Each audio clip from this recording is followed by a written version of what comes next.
లింగారెడ్డి గారు లింగారెడ్డి గారు ఎందుకంటే 14 మేనిఫెస్టోలో పెట్టారు, అది అమలు కాలేదు. సరే మంజునాథ్ కమిషన్ వేశారు, తర్వాత ఆయన సంతకం లేకుండానే రిపోర్ట్ తీసుకున్నారని జగన్ ముఖ్యమంత్రి అయిన తర్వాత ఆయన అసెంబ్లీలో చెప్పారు. ఎటువంటి సంతకం కూడా లేదు, ఆ నివేదిక వ్యాలిడిటీ లేదు అన్న టైప్లో ఈ రకమైనటువంటి అనేక. తర్వాత మీరు ఏదో 2018 చివరిలో ఈబీసీ కోటా కింద ఇచ్చారు, అది కోర్టులో పోయినాయి. ఇవన్నీ ఎలా మళ్ళీ రేపు మళ్ళీ బీసీలో మీ కాపుల్ని రిజర్వేషన్లో చేరుస్తాం, ఎంతవరకు నమ్మాలి అనేటువంటి ప్రశ్న ఉత్పన్నమవుతోంది. ఒకటి ఇప్పుడు మీకు మిగతా మిత్రులందరికీ నమస్కారం. వెంకరెడ్డి గారు ఏం చెప్తారంటే పవన్ కళ్యాణ్ నేనే ముఖ్యమంత్రి అవుతాను చంద్రబాబు అని చెప్పొచ్చు కదా. చంద్రబాబు నాయుడు గారు మరి ముఖ్యమంత్రి అయ్యేదానికి నేను ఎందుకు సపోర్ట్ చేయాలని చెప్తున్నారు. మీరు టీఆర్ఎస్తో రాజశేఖర రెడ్డి గారు ముఖ్యమంత్రిగా ఉన్నప్పుడు టీఆర్ఎస్తో పొత్తు పెట్టుకున్నారు కదా, సిపిఐతో పొత్తు పెట్టుకున్నారు కదా. మరి కేసీఆర్ ముఖ్యమంత్రి చేస్తామని చెప్పినారా, లేకపోతే సిపిఎంలను ముఖ్యమంత్రి చేస్తామని చెప్పినారా? దాంట్లో పార్టీల బలాబలాలు, ఓట్ల శాతం కానీ, సీట్లు కానీ, సామాజిక వర్గాలు కానీ, జిల్లాలు కానీ ఎన్నో విషయాలు ఉంటాయి. అంటే మీకేమి ఎట్టి పరిస్థితుల్లో చంద్రబాబు నాయుడు గారు ముఖ్యమంత్రి కాకూడదు, పవన్ కళ్యాణ్ గారిని తిట్టాలా, మళ్ళీ పవన్ కళ్యాణ్ గారిని రెచ్చగొట్టి చంద్రబాబు నాయుడు గారి మీద పంపించి నువ్వు ముఖ్యమంత్రి వద్దు నేనే ముఖ్యమంత్రి కావాలని చెప్పాలా, వాళ్ళ కార్యకర్తలు రెచ్చగొట్టాలా? ఇది కాదు. ఇప్పుడు సమస్య ఏంది? కాపు రిజర్వేషను, ముద్రగడ పద్మనాభం గారు. ఇక్కడ మీకు అందరు కూడా తెలుసు, ప్యానెల్లో ఉండేటువంటి సభ్యులకు కానీ మీకు అందరికి కూడా, నేను కూడా మాస్టర్ ఆఫ్లో చేస్తాను, ఎల్ఎల్ఎం చేస్తాను. రిజర్వేషన్ అనేది మనం భారత రాజ్యాంగం మరి వచ్చిన కొత్తలో ఎస్సీలకు ఎస్టీలకు reservation, backward classes. Other backward classes అంటే ఏంది? ఎస్సీ ఎస్టీ కాకుండా ఓబీసీ అంటాం. చాలా మందికి ఓబీసీ అనేది అదేమైనా సపరేట్ ఉందేమో, బీసీ కాకుండా ఓబీసీ ఒకటి ఉందేమో అనుకుంటున్నారు. అట్లా కాదు. అది ఎస్సీ ఎస్టీలు వచ్చేసి బ్యాక్వర్డ్ క్లాసెస్, ఓబీసీస్ వచ్చి other backward classes. Other backward క్లాసెస్లో దేశంలో మొట్టమొదట రిజర్వేషన్ ఇచ్చింది స్థానిక సంస్థల్లో కానీ, విద్యా సంస్థల్లో కానీ అన్నిట్లో ఇచ్చింది తెలుగుదేశం పార్టీ కాదా, ఎన్టీ రామారావు కాదా? తర్వాత మహిళా రిజర్వేషన్ కూడా ఇచ్చింది మా పార్టీనే కదా. ఇక్కడ కాపు సామాజిక వర్గానికి వచ్చినప్పుడు కూడా రాజ్యాంగంలో ఎకనామికల్లీ బ్యాక్వర్డ్ అనేది కాదు, అది సోషల్లీ బ్యాక్వర్డ్. అంటే సామాజికంగా వెనుకబడినటువంటి వాళ్ళకు రిజర్వేషన్ అనేది అక్కడ ఉంటుంది అనేది అది రాజ్యాంగంలో ఉంది, మనందరూ కూడా తెలిసినటువంటి విషయమే. సోషల్లీ బ్యాక్వర్డ్ అనేది ఎవరు తేల్చాలా? ముఖ్యమంత్రి గారు తేల్చేది. దానికి ఒక కమిటీ వేస్తారు. ఆ కమిటీ వాళ్ళు మరి సర్వే చేసి వాళ్ళ స్థితిగతులు, పుట్టుపూర్వత్రాలు, ఆ కుల వృత్తులు కానీ, వాళ్ళ చేతి వృత్తులు కానీ, వాళ్ళ తరతరాలుగా వాళ్ళ జీవన స్థితిగతులు కానీ, అవన్నీ సామాజిక హోదా కానీ, లేకపోతే పేదరికం కానీ, ఇన్ని ఆలోచన చేసి ఒక నివేదిక ఇస్తే దాన్ని కేంద్ర ప్రభుత్వము మరి ఆ షెడ్యూల్లో చేర్చాలా, రాజ్యాంగ పరమైనటువంటి అప్రూవల్ ఇవ్వాలా, అప్పుడు రిజర్వేషన్ వస్తుంది. ఇప్పుడు మాదిగలు కూడా మాకు రిజర్వేషన్ కావాలని అడుగుతున్నారు, బైఫర్కేషన్ అడుగుతున్నారు. అది కూడా కాలేదు కదా. అయితే చంద్రబాబు నాయుడు గారు సోషల్లీ బ్యాక్వర్డ్, వాళ్ళు సామాజికంగా వెనుకబడి ఉన్నారు అనే దానికి ప్రభుత్వ పరంగా ఏం చేయాలనో అవన్నీ కూడా చేసి పెట్టినారు. అది మా అందరూ కూడా తెలుసు.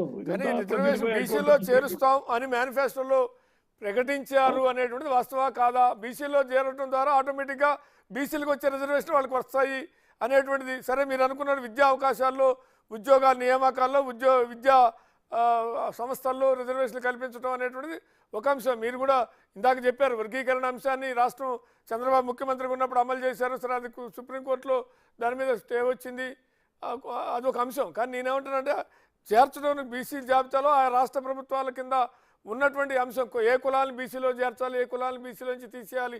తెలంగాణ రాష్ట్ర విభజన తర్వాత తెలంగాణలో కూడా కొన్ని ఆంధ్ర కులాలని ఇక్కడ బీసీ జాబితా నుంచి తొలగించారు.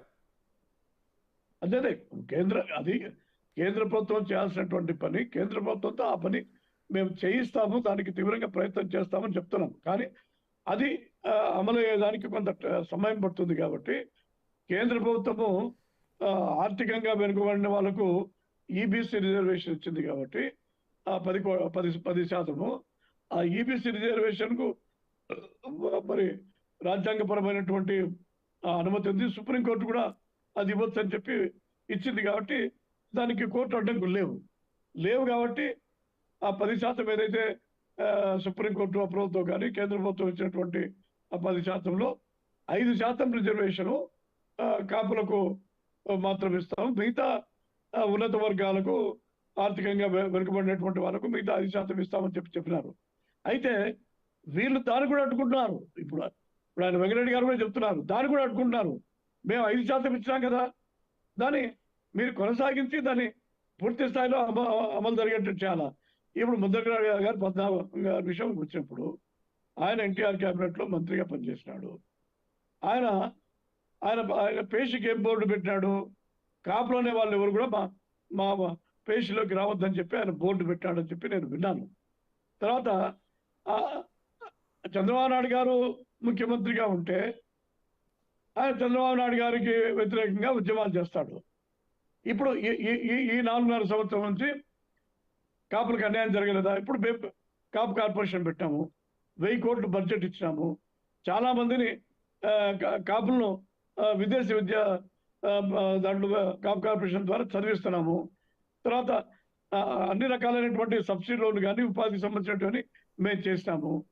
ఇప్పుడు ఈ ప్రభుత్వంలో కాపు కార్పొరేషన్ ఏమైంది, విదేశీ విద్య ఏమైంది, ఎన్ని రకాలుగా అన్యాయం జరిగింది, 5% ఈబీసీ రిజర్వేషన్ ఎందుకు సరిగా అమలు జరగడంలే, ఎందుకు ఆయన ప్రశ్నించడంలే అంటే ఎంతసేపు ఉన్నా చంద్రబాబు నాయుడు గారికి వ్యతిరేకంగా తెలుగుదేశం పార్టీకి వ్యతిరేకంగా కాపు ఉద్యమం పేరు చెప్పి ఆయన ఉద్యమాన్ని నడుపుతున్నారు తప్పితే నిజాయితీగా ఆయన మాటలో చెప్పాలంటే ఆయన జాతి కోసం, ఆయన సామాజిక వర్గం కోసము చిత్తశుద్ధిగా ఎన్టీ రామారావు గారి టైం నుంచి ఇప్పటి వరకు కూడా ఎప్పుడు కూడా ఉద్యమాలు నడిపినటువంటి ప్రసక్తే లేదు. ఇంకోటి కూడా చెప్తున్నాను నేను, ఇప్పుడు ఒక్క నిమిషమే, ఇప్పుడు పవన్ కళ్యాణ్ గారితో మేము కలవకపోతే మీరు ముద్రగడ పద్మనాభ గారిని కాపు సామాజిక వర్గము అని పోటీకి తెచ్చేవాళ్ళ?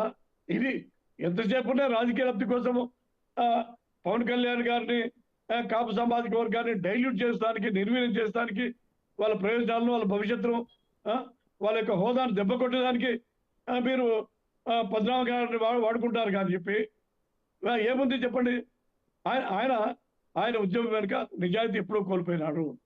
ఆయన కాపు సామాజిక వర్గ ప్రయోజనాలు కాపాడేటువంటి నాయకుడిగా కాపు సామాజిక వర్గం గుర్తించలేదు. పవన్ కళ్యాణ్ గారిని తిట్టేటప్పుడు మరి ఆయన మానవుల గురించి తిట్టేటప్పుడు ఆయన కాపు సామాజిక వర్గం అని గుర్తులేదా? ఆయన కూడా చెప్పినారు, పవన్ కళ్యాణ్ గారు చెప్పినారు. ఏం చెప్పినారు? నేను కాపు సామాజిక వర్గం మాత్రమే కాదు, అన్ని సామాజిక వర్గాలకు నేను ప్రతినిధి.